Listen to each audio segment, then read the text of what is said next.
Good morning. It's Monday, the 13th of January, and this is Govindraj Ethiraj headquartered and broadcasting as well as streaming like always from Mumbai, India's financial capital. The take. India's diagnostics industry is going to grow. My dad often joked that everyone he knew or heard of had always walked into a hospital but come out or left on a stretcher or on a wheelchair. His corollary to this was, don't do laboratory tests and blood work unless specifically asked to, because you will always find out things you don't want to know about and then will not know what to do about it. Depressing as it sounds, this looks like 2025 is the year where we will find out about health problems we already had and, to be fair, should have known about. Last week, in the largest ever primary fundraise in the Indian diagnostic sector, Chennai-based super specialty diagnostics chain Newberg Diagnostics raised about 940 crore rupees from Kotak Fund for growth and expansion. The company was set up in 2017 and is thus less than a decade old and wants to expand into personalized medicine and integrated diagnostics, among others, according to Business Standard newspaper. A few weeks ago, Mumbai-based and India's second largest pathology laboratory, Metropolis Laboratories, bought out cancer diagnostics firm Core Diagnostics in New Delhi for about 250 crore rupees. At that time, Metropolis said super specialty tests constituted about 37% of its revenue, and with Core's acquisition, this would increase to 41%. India had about 1.5 million cancer cases in 2023, a figure that's expected to grow even as non-communicable diseases increase quite rapidly in India. Now, that growth is not necessarily from more patients developing cancer, but those who will be diagnosed as having it, at least hopefully at an earlier stage than before. Cancer testing itself is expected to grow close to 18% annually. And now, if this is the case with cancer, it would surely apply to other conditions around cardiovascular and other lifestyle diseases, all of which are not just growing, but in some ways exploding in India. And again, we don't even know about many of them. Latest data from pharma industry tracker PharmaRack shows that more Indians, for example, were getting treated for neurological conditions, including depression in 2024. One reason the firm says the market is growing is because Indians are opening up to being diagnosed, the stage before actually getting diagnosed. And once diagnosed, they're obviously getting treated and buying medicines to cure it. Now, all of this is obviously good news for pharmaceutical companies who will cure and the diagnostic companies who will diagnose the disease or health condition. The Indian diagnostics labs market is believed to be worth about $18 billion or 151,000 crore rupees, according to a report hosted on Research and Markets. The diagnostics business includes a lot of passive, that's my term, diagnostics, let's say linked to pregnancy and preventive diagnostics or routine checks as and when we do them. While the active end of the business obviously includes responding to critical conditions, lifestyle disease conditions, and of course on the extreme pandemic-like situations we saw 4 years ago. And then there is the artificial intelligence side of it. Companies like AstraZeneca have partnered with Indian companies like Cure.ai to speed up scanning of chest X-rays, automating the detection and localization of up to 29 markers, including those indicative of potential lung cancer. So the diagnostics business is also seeing considerable effort going into areas like genomic testing, which is to help or should help early detection and personalized medicine. So, between increasing lifestyle diseases and our willingness to determine what is wrong with us, if something indeed is, the market for healthcare on the diagnostics and, of course, the cure side is set to grow rapidly in India in the coming years. Increased diagnosis will also reflect a most likely less healthy nation than what we think we are or really are. So, rapid economic strides will mean hard work. I'm not getting into how many hours here, but it will call for a healthy workforce that remains healthy. Unfortunately, getting tested, checked, and diagnosed will also have to be something we do more often in 2025. And that brings us to the top stories and themes for the day. The markets stay on a weak footing. Will midcaps surprise? What early market trends for 2025 are telling us about stocks? India's Forex reserves are down $70 billion from its peak in September as markets brace for rupee sliding below 86 rupees to the US dollar. Fresh sanctions on Russia increase the prospect for lower crude oil prices for India. 22 subcommittees are working on simplifying India's tax laws before the union budget at the end of the month. Will they meet the deadline?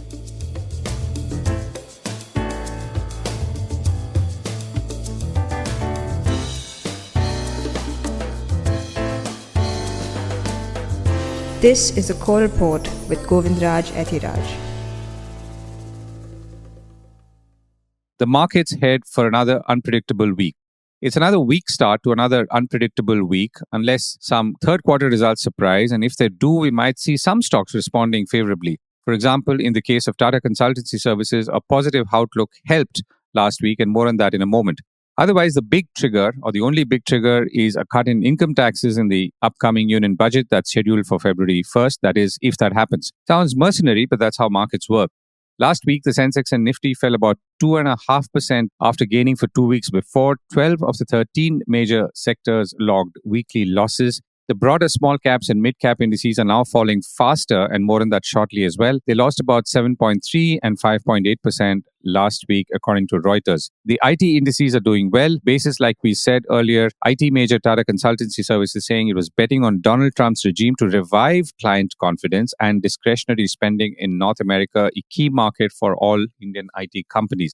Otherwise, the markets were down on Friday for the second consecutive session. The 30-share Sensex fell 241 points to close at 77,378, and the NSE Nifty 50 was down 95 points to close at 23,431. The Nifty Midcap 100 on Friday ended about 2% lower. The Nifty Small Cap was down about 2.6%. So you can see that the smaller or the midcaps are now falling faster than the benchmarks.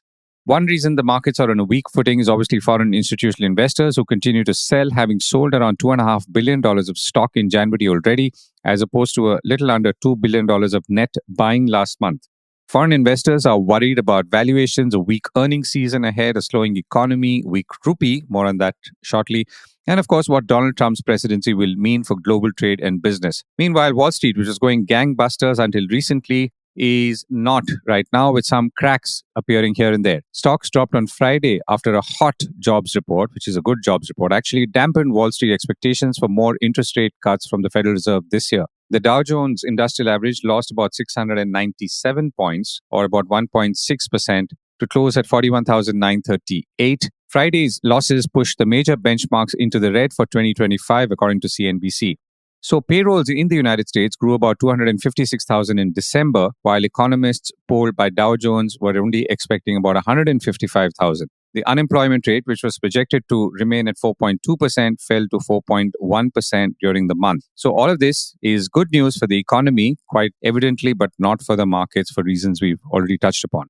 So what is the prognosis for Indian markets, and why are the underlying trends so weak, and what can change that as we go into 2025? I reached out and spoke to G Chokkalingam, founder of Equinomics Research, and I began by asking him what were the broad and early trends that he was seeing going into 2025, and what could influence markets in coming weeks and months. The fall has started in September 24 and it continued till the end of last year, 24. And fortunately, the small and mid-cap indices outperformed Sensex and Nifty that period. But that got reversed in the first 10 days of January now. The small cap is falling more than the Sensex. And in the process, from the peak of September 2024, nearly 54 lakh crore rupees, 54 trillion rupees of market cap got wiped out from the market. And, while mid and small cap account for 55% of this wipeout, large cap accounts for the balance. Now, what are the reasons for this latest trend? The GDP growth slowdown, as we all know, for FY25. But the latest news of, GDP growth being around 6.6% for FY26 also hit us, this week. That was a big surprise because a lot of people thought FY26, India could improve the growth above 7%. So, like United Nations has come out with a forecast of 6.6 even for FY26. And then the old news is that the Fed may not jump in cutting down the rate. And third most important, which is unique to Indian market, is the liquidity. In last calendar year, foreign portfolio investors have sold about 1.21 trillion rupees worth of shares in the secondary market. But they invested 1.22 trillion rupees in primary market through IPOs and also through QIPs.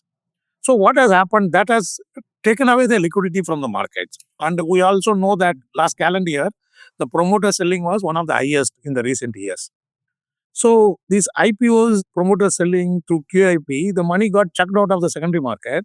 It all gone to promoters largely in the secondary market through secondary market selling and also through IPO. Even the FEIs, they swap their money for a primary market with money proceeds they generated from selling in the secondary market. All of us know that, generally the stocks listed on the secondary markets were, not so overvalued as compared to the primary issues in 24. So these FIIs, they swapped, this money by selling in secondary and buying in primary. So now that also led to a lot of pressure on listed space in the secondary market. That also led to the draining out of the liquidity from the hands of the investor, because normally in secondary market, if it circulates, some set of stocks are sold, some set of stocks are bought, but here it was one way direction. Then the fourth one is weakness in the rupee and foreign exchange reserves. So historically, when the local currencies start depreciating, the trend continues. The FIs sit on the sideline. They don't invest aggressively because they will directly lose money and the local currency depreciates. So normally, when the short-term trend is down, they sit on the sideline. They don't invest. Rather, they even start booking profit. That's what exactly happening now. And one more interesting historical insight is that, particularly when the market becomes weak and there is a budget forthcoming, many foreign investors, they wait for the fine print of the budget before they make a next big move. So all this led to weakness in the secondary market, a lot of selling happening. Added to that, the expectation of earning growth. Generally, it is a single digit for all aggregate corporate world. This is what led to these weakness. So unfortunately, this may continue till end of this month, till the budget is presented. Right. And we'll come to how things look beyond that. So the net outflow that we are seeing right now, for example, in Jan is about $2 billion for FIIs. So how does that compute with in the context of IPOs? You're saying people, if they're selling in the secondary market and moving to primary market, the money is still within the system, but the net outflow is still higher, right? Yeah. That's what happened in 24. In Jan, first week, that argument is not that valid because it's only just 10 days and not many IPOs have come. Now, what happens, when they sell in a secondary market, the market participant in the secondary market, that liquidity gets chucked out. Now, when they reinvest in the primary market, and unfortunately, what has happened, a majority of the fund flow mobilized through IPOs, they have gone to promoters directly. What I mean to say, both of us know, the economic development calls for very strong primary market. That is true. But this year in 24, a lot of offer for sale happened. Offer for sale, which leads to mobilizing money from the primary market and which goes to the promoters for unlocking. That was a very dominant. So therefore, to that extent, the liquidity gets stuck in the hands of promoters. So it is not circulating in the hands of investors, nor it is going to add to new capex also. So that was unfortunate fact. So a lot of money went for unlocking rather than reinvesting in the capex or reinvesting in the secondary market. Right. So on the supply side, inflows into mutual funds continue. And there is obviously a lot of liquidity with mutual funds, as SIPs are still systematic investment plans from small investors are still looking steady, if not strong. So that does not seem to be offsetting all of this. Yeah, very interesting question. And interesting data point is that precisely the reason you have said, that's what helped small cap to outperform Sensex and Nifty by big margin from September peak to December 31st. Small cap index fell least among all Sensex, Nifty and the BSE midcap indices. So most of these retail investors, they tend to buy small cap because they take a lot of risk and they want to make quick wealth or a long-term wealth. Now, this 10 days experience is a little odd. Despite huge fund flow through mutual fund by the retail investors, especially in this first 10 days, the fall in small cap is more. However, I have a view that ultimately in this quarter itself, once again, small and mid cap would outperform Sensex and Nifty for 2-3 reasons. Till last Saturday, in a matter of just 3 weeks, around 27 lakh new investors still entered the market despite market weakness. So on the one hand, a lot of money is flowing from the retail investors to mutual fund. On the other hand, a lot of investors are getting participated in the market. Third, the reason which will help us to see this outperformance is that, in the large cap, you have sectors like cement, IT, FMCG, so many, auto. Many of these sectors, what I call as single-digit growth syndrome. IT exports in dollar term is in a single digit. FMCG volume growth in single digit. Cement also in a single digit volume. So they continue to suffer from the single-digit growth syndrome, whereas there are around 4,000 stocks in the small cap space.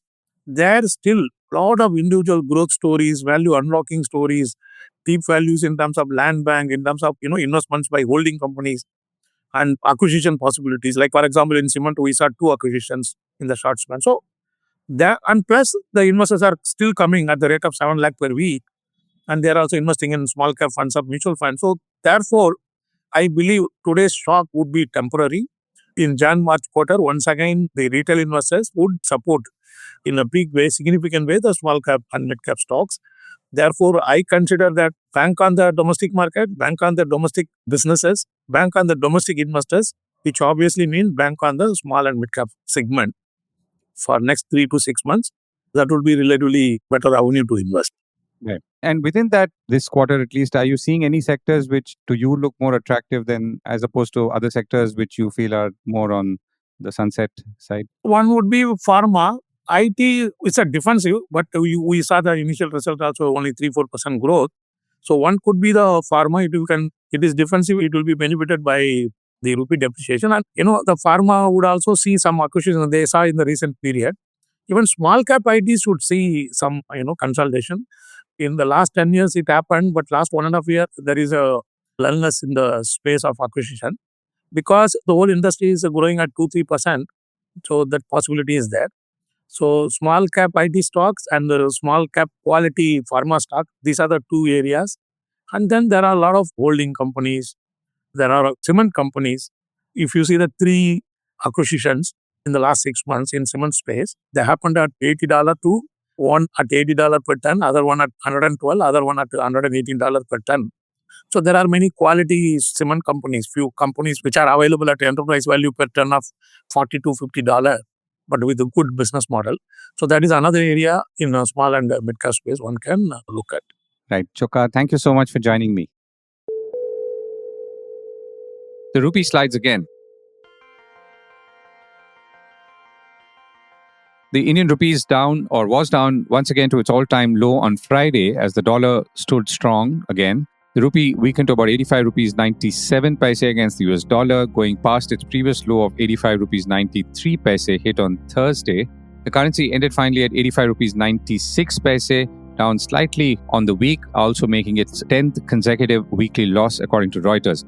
And meanwhile, India's foreign exchange reserves fell for the 5th consecutive week to a 10-month low of about $635 billion as of Jan 3rd, according to data from the Reserve Bank quoted by Reuters. So last week, they fell about $5.7 billion, having fallen about $18 billion in the previous 3 weeks, and have now fallen about $70 billion from their all-time high of $705 billion last September. That's September 2024. Oil is now close to $80 a barrel. And now here is our energy segment supported by India Energy Week. Oil prices are now in kissing distance of $80, having risen over the last week or so over mostly rising demand, including thanks to a cold winter in the West. Meanwhile, amongst news that India has to watch, Russia's foreign ministry on Saturday denounced new US sanctions against Moscow's energy sector and said the country would press on with large oil and gas projects. A ministry statement also said that Russia would respond to Washington's hostile actions announced on Friday while drawing up its foreign policy strategy, according to Reuters. The US Treasury imposed sanctions on Gazprom Neft and Surgutneftgaz, which explore for, produce and sell oil, as well as 183 vessels or tankers that have shipped Russian oil, many of which are in the so-called shadow fleet of aging tankers operated by non-Western companies, according to Reuters. So all of this will lead to Chinese and Indian refiners sourcing more oil from the Middle East, Africa and the Americas, boosting prices and freight costs, traders and analysts told Reuters. This is, of course, something that's been happening for some time now. For the first 11 months of last year, India's crude imports from Russia rose about 4.5% on year to make up about 36% of India's total imports. China's volume, incidentally, was up 2% to about 99 million metric tons, or 20% of its total imports over the same period. China's imports are mostly Russian ESPO blend crude sold above the price cap, while India usually buys Ural's oil, according to Reuters. India's dependence on Russian oil has come down in the last year, but the interesting development could be if Russia brings its crude price below $60 a barrel so it can continue to use Western insurance and tankers, according to Reuters. On the other hand, life after Jan 20th, the day Trump will take charge as president, could be quite different. This segment was supported by India Energy Week 2025, scheduled for February 11th to 14th, 2025 in New Delhi, and you can register for the same using the link in the notes below.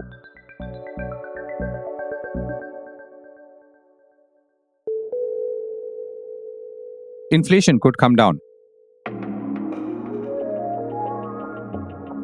With demand slowing down and if the otherwise unpredictable vegetable prices are steady, it's quite normal to expect inflation to cool off. That's me saying it. A Reuters poll of economists now says that consumer price inflation likely fell to 5.3% in December on moderating food prices. This is also increasing expectations for an interest rate cut by the Reserve Bank of India next month amidst also slowing economic growth. Food prices make up nearly half of India's consumer price index basket and have kept, as we've seen, inflation high in recent months, thanks mostly to a sustained surge in vegetable prices and within that prices of tomatoes, onions and potatoes, many of which or most of which have risen by double digits in a year. The Jan 6 to 9 Reuters poll of 43 economists showed consumer price inflation falling to 5.3% in December from 5.48% in November. Could we see a simplified tax regime? A key expectation from the Union Budget to be presented on February 1 will be simplified tax laws as promised in the last Union Budget in July, for which much work has been done and opinions and feedback solicited. Some 22 subcommittees are working feverishly on the simplification process, but it may not make the deadline in its entirety, though those changes could materialize a little later. Other reports suggest there could be illustrations and examples in the new tax code so that both the taxpayer and the taxman find it easy. But the larger pitch continues to be a simpler tax administration and less litigation. On the other hand, tax collections could slow in coming months as the spike in personal incomes thanks to a booming market could slow down. I spoke with Himanshu Parekh, partner and head of tax West at KPMG in India, and I began by asking him how he was seeing collections before moving on to what he was expecting in terms of larger reforms in the new tax laws. We've seen pretty robust tax collections in this year. So when you look at the income tax collections for the period April to December 2024, the gross tax collections have been 20% higher than the last year. And the net tax collections, and by net I mean the gross tax collections less the refunds issued to the taxpayers, that has also grown at a very decent pace of 16.5% over the last year. And if you look at the GST collections, they have also been pretty decent. We've had a 10% growth in the period April to December this year as compared to the last year. So when you look at it on an overall basis, with a forecasted GDP growth of about 6.4 to 6.5%, I think tax collections have seen a very, very robust growth, and that's quite encouraging. Do you feel, for example, that one of the reasons we've seen a bump up in personal tax collections is because of the increased activity in the equity markets, which may not last into the next calendar? You're right. Yes, that has been one of the key reasons for the spike in the personal tax collections. What's also helped is that now when it comes to personal taxes, you have two regimes. One is the erstwhile regime, and then you have the new regime, which is very simple in nature because you have liberalized tax slabs and higher exemption limits under the new regime, but without the benefit of any incentives or exemptions or deductions. But taxpayers are finding it quite simple to comply with the new tax provisions as compared to the erstwhile regime. And therefore, you see higher number of tax compliances also and higher number of tax returns getting filed this year as compared to the past. So that's also one of the key reasons for seeing a spike in the revenue collections. Right. Okay, let's come to Budget 25-26. I mean, of course, there are many areas which have been addressed or have been proposed in terms of changes, and the government itself had initiated a exercise to rewrite the Tax Act 61. Now, some of the changes that have been reported as likely include, broadly under the head of simplification, income tax computation structures to be replaced by formulas, tabular depiction for identical taxpayers for easier understanding, reducing the number of forms. So these are some of the things that we've been hearing. What's your sense, Himanshu? So 2-3 things that we are expecting from this budget.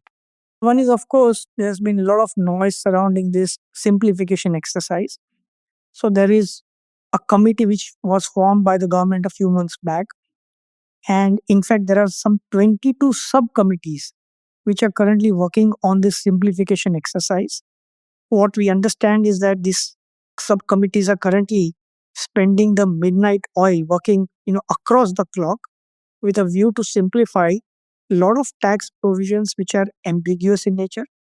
As you rightly said, the attempt is to not only reword the provision in a simple manner, but to give some illustrations, examples, so that it becomes much easier for both the taxpayers and the tax administration to understand and interpret the law. Once those recommendations get finalized, they will have to be run past with the Ministry of Law for the final amendments to take place. And one hopes that we should see something meaningful emerge out of this exercise in the forthcoming finance bill, which will be presented by the finance minister on 1st February. Clearly, they are running against time here. Let's see what exactly emerges out of this exercise by 1st February. So that's one major expectation. The other major expectation, Govit, is vis-a-vis rationalization and simplification of the TDS regime. So as things stand today, you have roughly about 35 TDS provisions in the income tax law, which has made the entire TDS regime very, very complicated. You have varying tax rates across a variety of transactions, and which have resulted in a lot of interpretation issues, sort of ambiguities, and litigation on that front. And there's been a long outstanding demand of the industry to simplify the TDS regime, something similar to the simplification exercise that we saw in the last budget vis-a-vis capital gains tax regime. The expectation is that this year we should see a simplification of the TDS regime in the sense that one is expecting that there need not be more than 3 or 4 rates of TDS.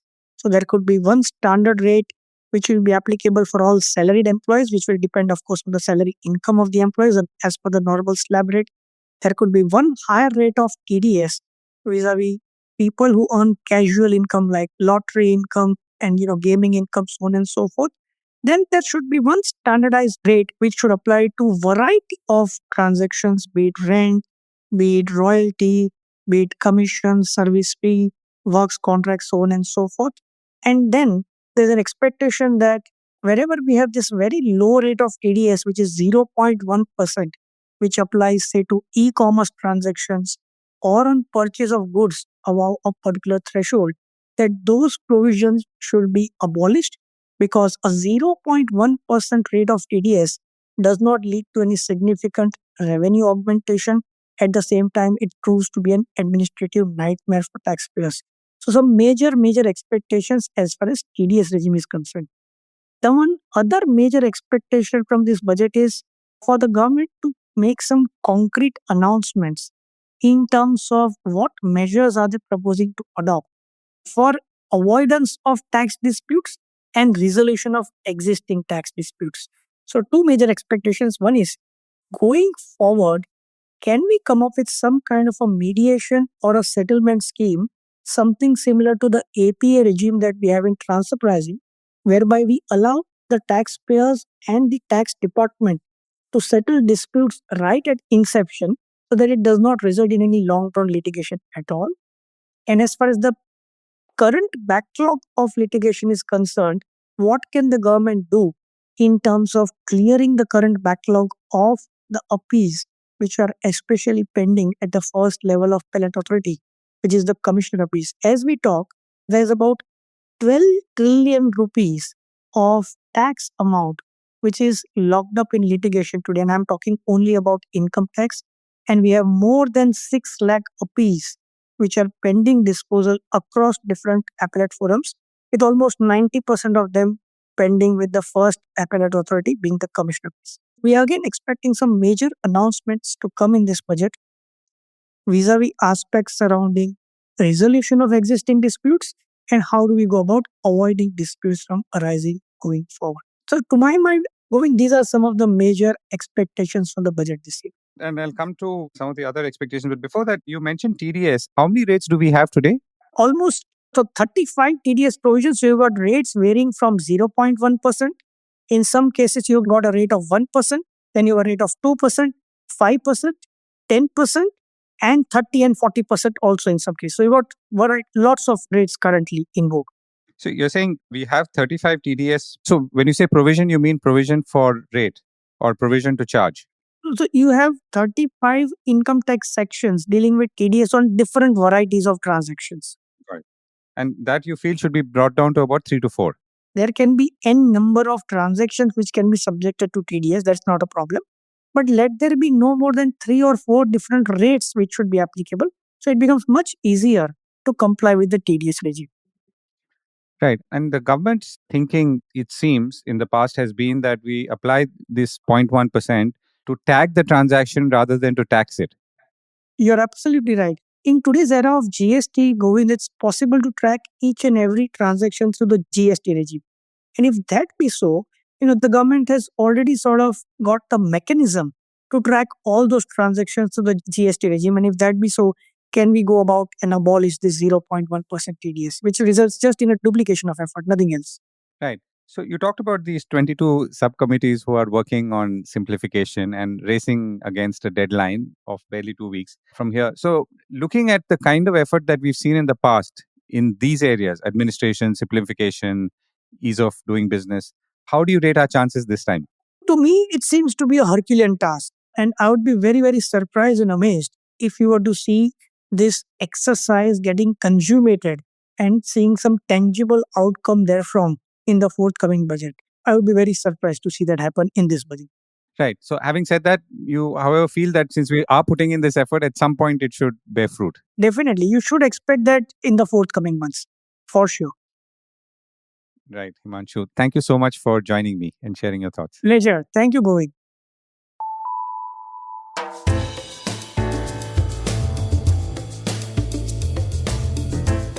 That was the core report with me, Govindraj Ethiraj. Do stay connected with more of our coverage at the core. You can check out our website or sign up to our newsletter for our exclusive stories, one in-depth feature a day on www.thecore.in. Do also track us on LinkedIn, where we usually post synopses or extracts of our top stories and interviews. We would love your feedback on how we can make business more interesting and relevant, including, of course, India's vibrant manufacturing sector. So write to us at feedback@thecore.in, and thank you once again for listening.